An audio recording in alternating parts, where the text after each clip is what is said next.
Enfim, bom dia, boa tarde, boa noite. Aqui é o professor Renato, começando com a aula de espaços vetoriais. Espaços vetoriais, então vamos entender o que é de fato esses conjuntos, né? Espaços vetoriais, eles têm diversas propriedades, mas inicialmente é um conjunto. Conjunto, por ser espaço vetorial, chamado de V, mas enfim, é um conjunto A. E esse conjunto ele tem que ter duas operações e um corpo de escalares que ele está associado. Então aqui é associado a um corpo K. Bem, esse K geralmente é os reais, né? Então aqui a gente pode pensar K igual aos reais, mas pode ser qualquer um dos corpos numéricos falados anteriormente. Bem, esse espaço vetorial é um conjunto naturalmente não vazio e ele vai ter que cumprir algumas propriedades, que na verdade são 8 propriedades que a gente vai ter para duas operações. Então, definição. Então, um conjunto V é um espaço vetorial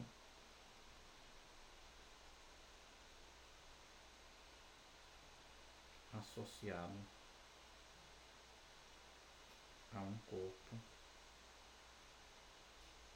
K com duas operações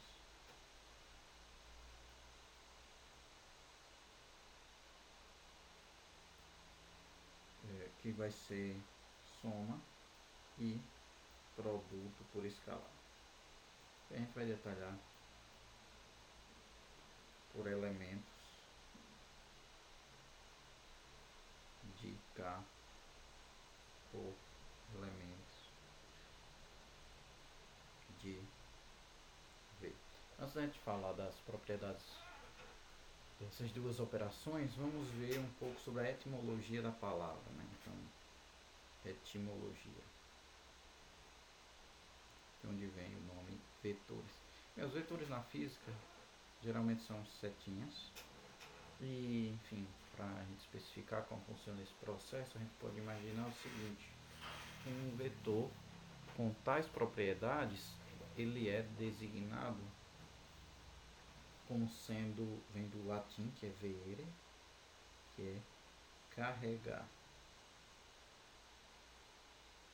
Disso daqui vem a palavra vehicle, né? O vehicle. É um anagrama de velhice, mas enfim, veículo. Essa palavra aqui vem do latim também, tal qual vem a palavra vetor. Então ele carrega, né? A gente lembra da biologia que existe, por exemplo, os vetores da dengue e de outras doenças, né? Que são vetores, eles carregam a doença. Então daí vem a palavra, apesar de estar associada aqui à biologia, ela tem nuances relativas parecidas, né? Pois também carrega a doença e aqui a ideia é carrega. Então, essencialmente, um vetor sai de um ponto P a um ponto Q. São pontos de aplicação e ponto de destino, né? Então, ele carrega do ponto P para o ponto Q. Isso se chama vetor. Claro que numa abstração maior, como a gente vai ver aqui, de espaço vetorial, os elementos de um espaço vetorial são chamados de vetores. Essas setinhas vão ser um pouco mais abstratas, por exemplo, pode imaginar um polinômio P de x igual a x ao quadrado mais 2x. Isso aqui, em algum contexto, vai ser um polinômio também. Vai ser além de um polinômio, um vetor. E aí, para a gente pegar as propriedades aqui, a gente vai pegar o que é essencial de um vetor, desse conjunto de setinhas dos vetores na física, para termos, por exemplo, a soma de vetores aqui. Simplesmente é o resultado aqui do seu deslocamento, né? Sai aqui do ponto P, vai para Q, depois em um ponto R. Então esse vetor aqui, U mais V, dá como resultado um vetor W, que é o resultado do deslocamento. São os vetores de deslocamento, enfim, essa é a ideia. Por que essa ideia plana? Bem, quando a gente estiver trabalhando no geral, quando a gente estiver com dois vetores apenas, a gente pode imaginar um plano, que a gente vai ver com as transformações lineares. Mas então vamos aqui às propriedades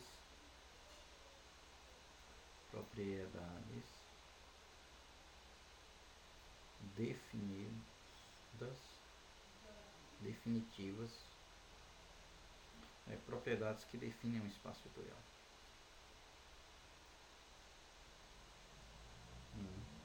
Espaço vetorial V, deixa eu ver aqui, sobre um corpo K. Bem, primeiramente as propriedades vão estar associadas à soma do espaço vetorial, né? Então, seja o comutatividade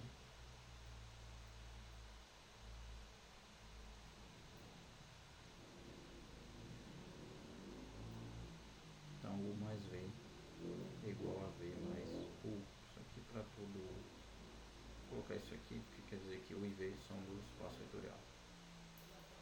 Para todo U e V pertencente a V. Bem,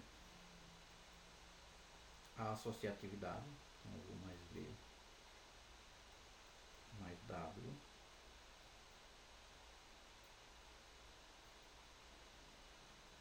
é igual a U mais V mais W, que aparentemente não tem nenhuma novidade. Então vai ter as quatro operações da soma. A terceira propriedade é: existe zero pertencente a V com U mais zero igual a U. A outra propriedade é: para todo U pertencente a V existe V, na verdade eu vou chamar aqui de outra letra, de U, vetorzinho U, mas eu coloco aqui um número Uzinho, enfim, eu vou usar a letra V mesmo. V pertencente a V com U mais V igual a zero. Então aqui a operação aqui, temos um comutatividade, associatividade, elemento neutro e elemento oposto. Aqui acaba as operações da soma.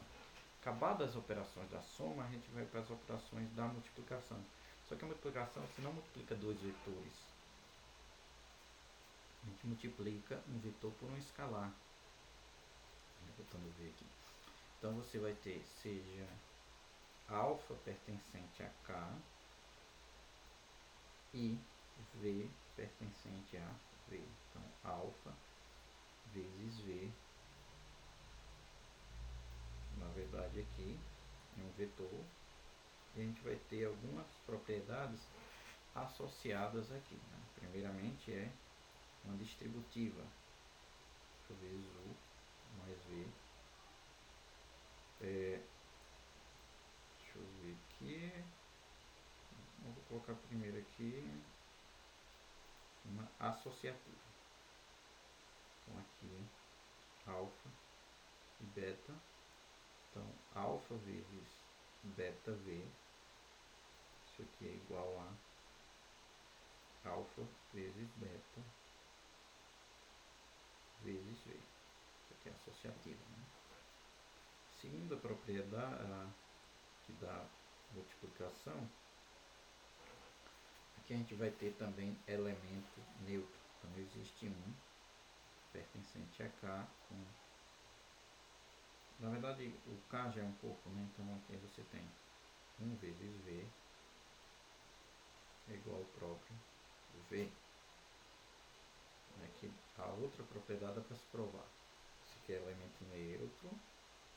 Então note que comutatividade não faz sentido, mas associatividade faz sentido, o elemento neutro faz. E a última é elemento oposto. Bem, essa propriedade aqui, a gente já viu aqui, já tem 4 propriedades, né? A associatividade.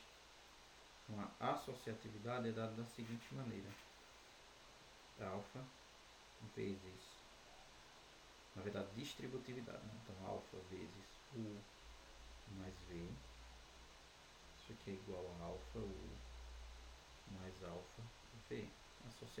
distributividade. Note que a gente tem outra distributividade aqui, que eu vou colocar como a oitava propriedade, que é alfa mais beta vezes U. Isso aqui é igual a alfa U mais beta vezes U. Então aqui a gente completa as 8 propriedades. Né? Então, de fato, essas 8 propriedades elas são essenciais para a gente trabalhar com um espaço vetorial. No entanto, existe uma condição importante, a condição de subespaço vetorial, que é o que é mais fácil de se trabalhar, que é os subespaços. Sim, antes de falar de subespaço, vou dar exemplos, né? Exemplos aqui. O R2, unidos com multiplicação, exemplo aqui. Exemplo 2, próprios complexos, cartesiano complexo, né, se quiser. E aqui eu vou dar um outro exemplo, que é exemplo 3, espaço dos polinômios.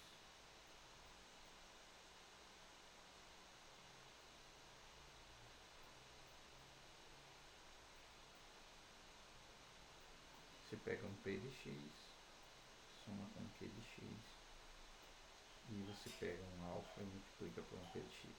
Só para exemplificar aqui como seria. Aqui é sobre o corpo dos complexos, K igual a C, e aqui K igual aos reais. Esse exemplo 3, você pode pegar qualquer corpo dos polinômios com os coeficientes desse devido corpo. E aqui, bem, para especificar esse tipo de problema, a gente vai ver a questão de, com outro exemplo aqui, exemplo 4, é funções, seja x diferente de zero e f e k no corpo, né? Aqui k vai ser f de r, vou colocar assim, mas você pode fazer para um pouco qualquer.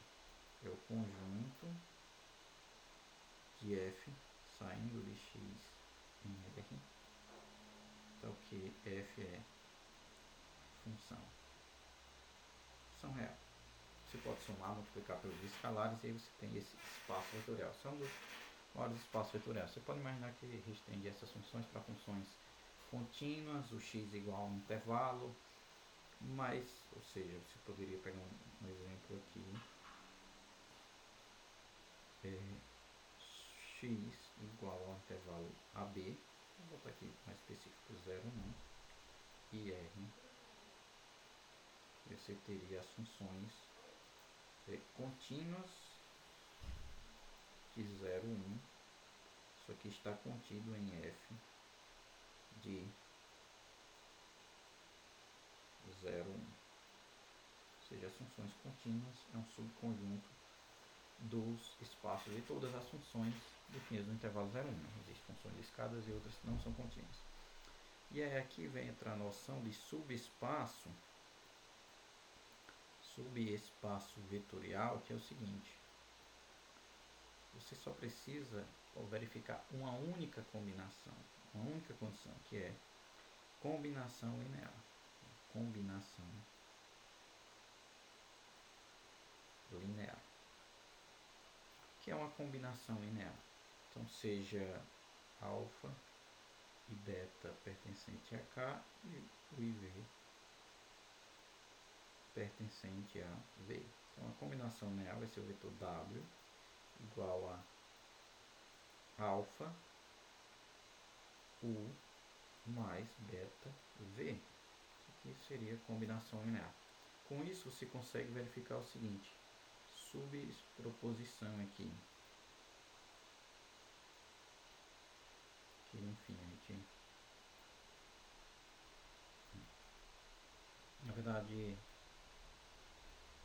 antes dessa proposição, eu coloquei uma definição.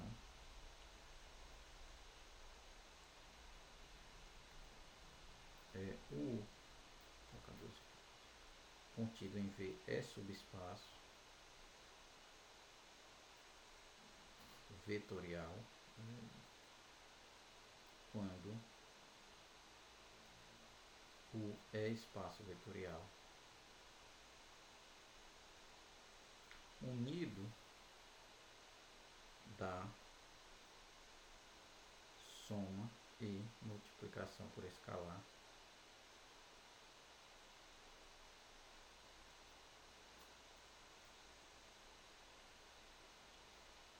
chamado aqui, bota aqui o nome soma,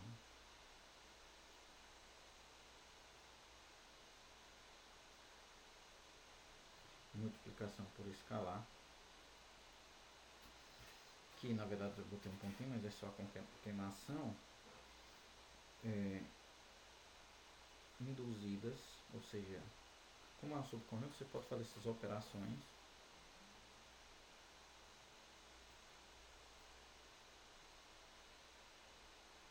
das operações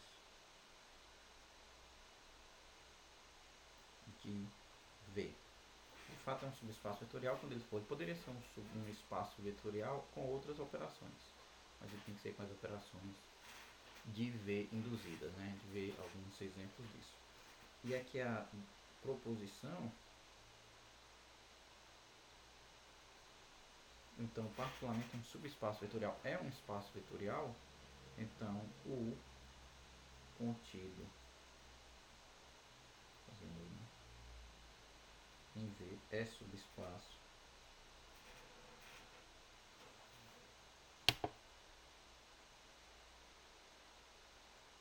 vetorial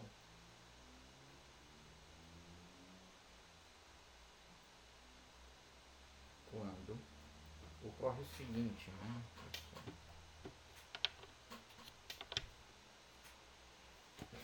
Quando ocorrer a seguinte operação, alfa U quando for fechado por combinações lineares.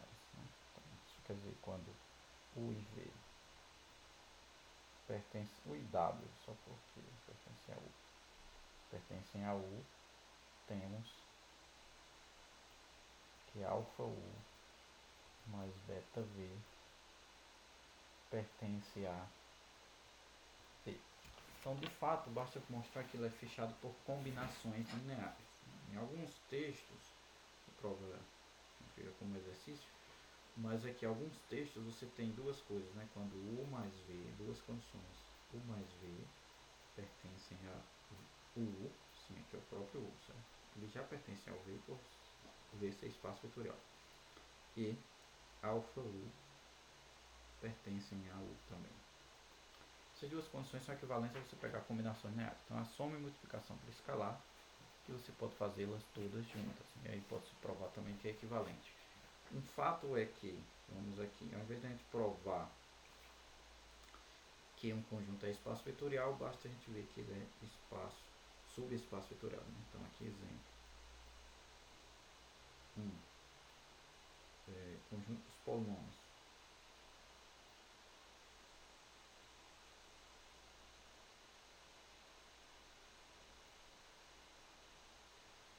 Dos polinômios eu vou colocar aqui P de x é espaço vetorial,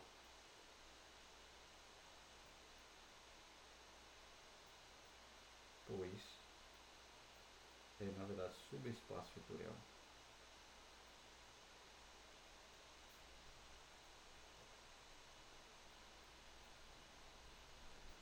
É uma função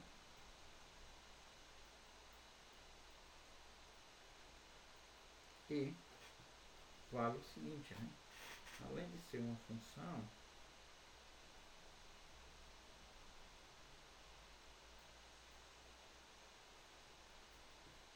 na verdade é espaço vetorial, pois todo polinômio é uma função. Tem uma palavra aqui.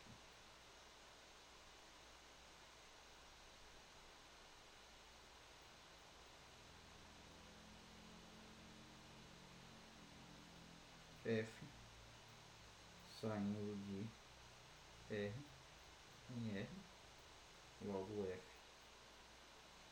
de R, que é espaço vetorial falta provar isso, né? Mas enfim, é um exercício.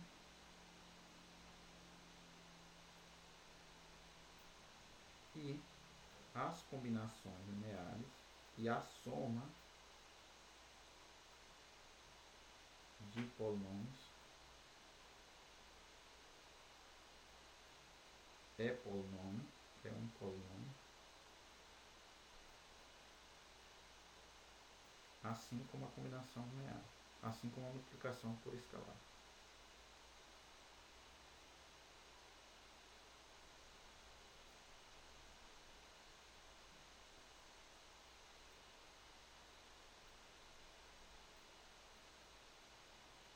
Na próxima a gente vai ver as combinações lineares mais a fundo para ver os conjuntos gerados, as bases, conjuntos LI, conjuntos LD e depois matrizes de uma matriz de mudança de base, né? Ver base e matriz de mudança de base. Então com isso vai ser mais alguns contextos para a álgebra linear em si. E até a próxima, pessoal. Enfim, boa noite, ou bom dia, ou boa tarde.